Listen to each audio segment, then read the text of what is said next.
जय हिंद प्यारे साथियों, सभी को नमस्कार। कैसे हैं आप सब। आज हम रेलवे परीक्षा 2025 आरआरबी ग्रुप डी एग्जाम के लिए प्रैक्टिस सेट नंबर 1 करने वाले हैं, जो हमारा जीके का रहेगा।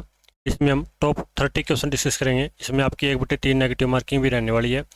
अगर आप चैनल पर नए हैं तो चैनल को सब्सक्राइब कर लेना, बेल आइकन को प्रेस कर देना। और चलिए स्टार्ट करते हैं फर्स्ट क्वेश्चन से। कितने क्वेश्चन सही होते हैं आपको कॉमेंट बॉक्स में जरूर बताना है। पहला क्वेश्चन आपकी स्क्रीन पे है, बताइएगा राइट आंसर क्या होगा। देखिए पहला क्वेश्चन दिया गया है, अर्थशास्त्र की रचना किसने की थी। धनानंद ने, कौटिल्य ने, बिंबिसार ने या फिर पुष्यमित्र ने।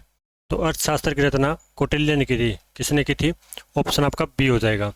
नेक्स्ट क्वेश्चन है, सेल्यूकस निकेटर पराजित किया गया था। क्वेश्चन नंबर 2 आपका, सेल्यूकस निकेटर पराजित किया गया था अशोक के द्वारा, चंद्रगुप्त मौर्य द्वारा, बिंदुसार द्वारा या फिर बृहद्रथ के द्वारा। बताइएगा राइट आंसर क्या होगा। क्वेश्चन नंबर 2 का राइट आंसर क्या होगा। तो राइट आंसर हो जाएगा ऑप्शन बी। किसने? चंद्रगुप्त मौर्य ने सेल्यूकस निकेटर को पराजित किया था। नेक्स्ट क्वेश्चन है, तक्षशिला विश्वविद्यालय किन दो नदियों के बीच में स्थित है।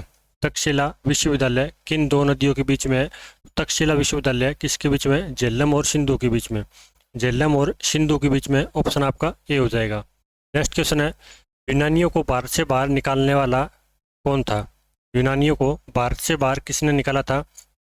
चंद्रगुप्त मौर्य ने, विक्रमादित्य, अशोक या फिर बिंदुसार ने। तो यूनानियों को भारत से बाहर निकालने वाला चंद्रगुप्त मौर्य था। कौन था? चंद्रगुप्त मौर्य। कलिंग युद्ध किस वर्ष में हुआ था? कलिंग युद्ध किस वर्ष के अंदर हुआ था? तो कलिंग युद्ध आपका 261 के अंदर हुआ था। कब? 261 के बीच में। प्राचीन भारत का प्रसिद्ध शासक कौन था जिसने अपने जीवन के अंतिम दिनों में जैन धर्म को अपनाया था? बात कर रहे हैं हम किसकी? प्राचीन भारत की। तो प्राचीन भारत में जैन धर्म को अपनाने वाला कौन था? वो था चंद्रगुप्त मौर्य। कौन था?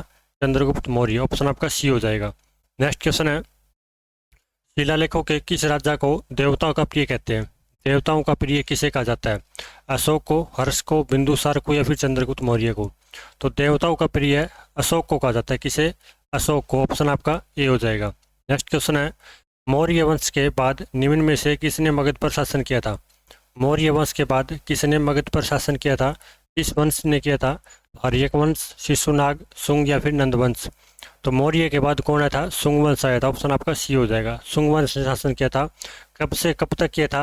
और इसका पहला शुंग वंश की स्थापना किसने की थी? इसका संस्थापक कौन था? ये आपका कमेंट में बताना है। नेक्स्ट क्वेश्चन है, तर्क किसके दरबार में प्रसिद्ध चिकित्सक था। तर्क किसके दरबार में प्रसिद्ध चिकित्सक था या फिर डॉक्टर था? तो ये था कनिष्क के दरबार में। किसके दरबार में? कनिष्क के दरबार में। ऑप्शन आपका डी हो जाएगा। पहली बार महाबोधि मंदिर का निर्माण किसने करवाया था?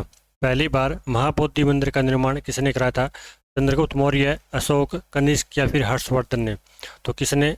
अशोक ने कराया था। किसने? अशोक ने। ऑप्शन आपका बी हो जाएगा।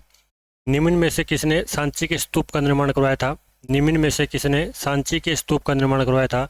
अशोक ने, गौतम बुद्ध ने, चोल ने या फिर पल्लवों ने। तो किसने कराया था सांची के स्तूप का निर्माण? अशोक ने कराया था। ऑप्शन आपका ए हो जाएगा। वह महानतम कुषाण नेता कौन था जो बौद्ध बन गया था, जिसने बौद्ध धर्म को अपनाया था? तो वो था आपका कौन? कनिष्क।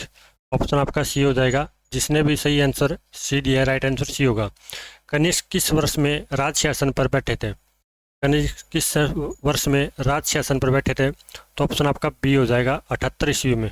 ऑप्शन आपका बी हो जाएगा। और इन्होंने एक संवत चलाया था। कौन सा संवत चलाया था? शक संवत चलाया था या फिर विक्रम संवत चलाया था? आपको कमेंट में बताना है। नेक्स्ट क्वेश्चन है, निम्न में से किसने और कब पहली बार अशोक के शिलालेखों का अर्थ स्पष्ट किया था?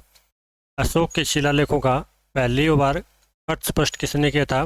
तो जेम्स प्रिंस ने किया था 1837 के अंदर, 1837 में। नेक्स्ट क्वेश्चन आपका, संगम काल में रोमन का व्यापार केंद्र कौन सा था?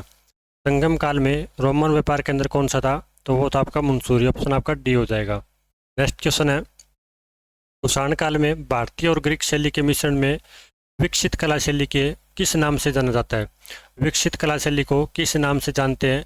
तो इसे गांधार कला के नाम से जानते हैं। किसे? गांधार कला के नाम से। नेक्स्ट क्वेश्चन आपका, राजा खारवेल किसके चैंदी वंश के महानतम शासक थे? राजा खारवेल किसके चैंदी वंश के महानतम शासक थे? तो वो थे आपके किसके? चोल के, कलिंग के, कनौज के या फिर पुरुषपुर के। तो वो थे कलिंग के। किसके थे? कलिंग के। ऑप्शन आपका बी हो जाएगा। प्राचीन चोल साम्राज्य की राजधानी कहाँ पर थी? प्राचीन चोल साम्राज्य की राजधानी कहाँ पर थी? तो ऑप्शन आपका ए हो जाएगा ओरियोर के अंदर। नेक्स्ट क्वेश्चन है, अशोक ने समूचे भारत और सिलोन में बौद्ध धर्म का प्रसार किस प्रकार किया था? किस प्रकार किया था? तो धर्म महामात्रों को बेच के किया था। किससे? धर्म महामात्रों को बेच के। नेक्स्ट क्वेश्चन है, जैनियों के पहले तीर्थंकर कौन थे? जैनियों के पहले तीर्थंकर कौन थे? पार्श्वनाथ, अजीतनाथ या फिर ऋषिदेव? तो राइट आंसर हो जाएगा ऑप्शन आपका डी। कौन थे? ऋषिदेव। त्रिपिटक किसका धार्मिक ग्रंथ है? त्रिपिटक किसका धार्मिक ग्रंथ है? तो बौद्ध धर्म का। किसका है? बौद्ध धर्म का। नेक्स्ट क्वेश्चन है आपका, निम्न में से जैन धर्म का कौन सा त्रिरत्न नहीं है? जैन धर्म का कौन सा त्रिरत्न नहीं है? सही विश्वास, सही ज्ञान, सही दृष्टि या फिर सदाचरण? तो सही दृष्टि आपका राइट आंसर हो जाएगा। नेक्स्ट क्वेश्चन है, अजंता की चित्रकारी निम्न में से किससे प्रेरित है? अजंता की चित्रकारी किससे प्रेरित है? दयालु बुद्ध से, राधाकृष्ण से, जैन तीर्थंकर, महाभारत? तो किससे? दयालु बुद्ध से। ऑप्शन आपका ए हो जाएगा। निम्न में से कौन संस्कृत का प्रथम व्याकरणविद था? संस्कृत का प्रथम व्याकरणविद कौन था? कर्ण, मैत्री, कालिदास या फिर पाणिनि? तो राइट आंसर आपका ऑप्शन डी हो जाएगा। कौन था? पाणिनि। नेक्स्ट क्वेश्चन है, गौतम बुद्ध कौन से गणराज्य के थे? गौतम बुद्ध कौन से गणराज्य के थे? शिबी, शाक्य, शोरसेन या फिर साबर? तो गौतम बुद्ध शाक्य के थे। किसके थे? शाक्य के। ऑप्शन आपका बी हो जाएगा। बुद्ध का अर्थ क्या है? ज्ञान प्राप्त करना, धर्म प्रचारक, प्रतिभाशाली या फिर शक्तिशाली? बुद्ध का अर्थ है आपका ज्ञान प्राप्त। ऑप्शन आपका ए हो जाएगा। नेक्स्ट क्वेश्चन है, बुद्ध को प्रबोध कहाँ हुआ था? बुद्ध को प्रबोध कहाँ पे हुआ था? सारनाथ के अंदर, बोध गया, कपिलवस्तु, राजगृह? तो कहाँ पे हुआ था? ऑप्शन आपका बी हो जाएगा, बोध गया के अंदर। नेक्स्ट क्वेश्चन है, निम्न में से कौन एक भारत में लिखित सबसे बाद वाला बौद्ध ग्रंथ है? सबसे बाद वाला बौद्ध ग्रंथ कौन सा है? तो वह आपका वामसात पाक्षिणा। ऑप्शन आपका डी हो जाएगा। नेक्स्ट क्वेश्चन है, बौद्ध धर्म निम्न में से किन मतों पर विश्वास करता था? बौद्ध धर्म किन मतों पे विश्वास करता था? तो ये आपका किस पे करता था? दुनिया दुखों से भरी हुई है, सही है।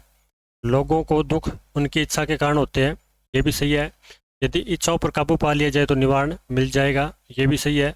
ईश्वर और आत्मा के अस्तित्व को स्वीकार करना, ये नहीं है, ये जैन धर्म के अंदर था। किसमें था? जैन धर्म के अंदर। तो राइट आंसर आपका ऑप्शन सी हो जाएगा, ए बी और सी। तो चलिए फ्रेंड्स, अब तो हमने 30 क्वेश्चन डिस्कस किए हैं। इसमें से आपने कितने क्वेश्चन सही किए हैं कमेंट करके जो बताना, और साथ में नेगेटिव मार्किंग जोड़ के बताना है। नेगेटिव मार्किंग निकाल के बताना आपने 30 में से कितने क्वेश्चन सही किए हैं। अगर आप चैनल पर नए हैं तो चैनल को सब्सक्राइब कर लेना और बेल आइकन को प्रेस कर देना। मिलते हैं नेक्स्ट क्लास में। जय हिंद, जय भारत।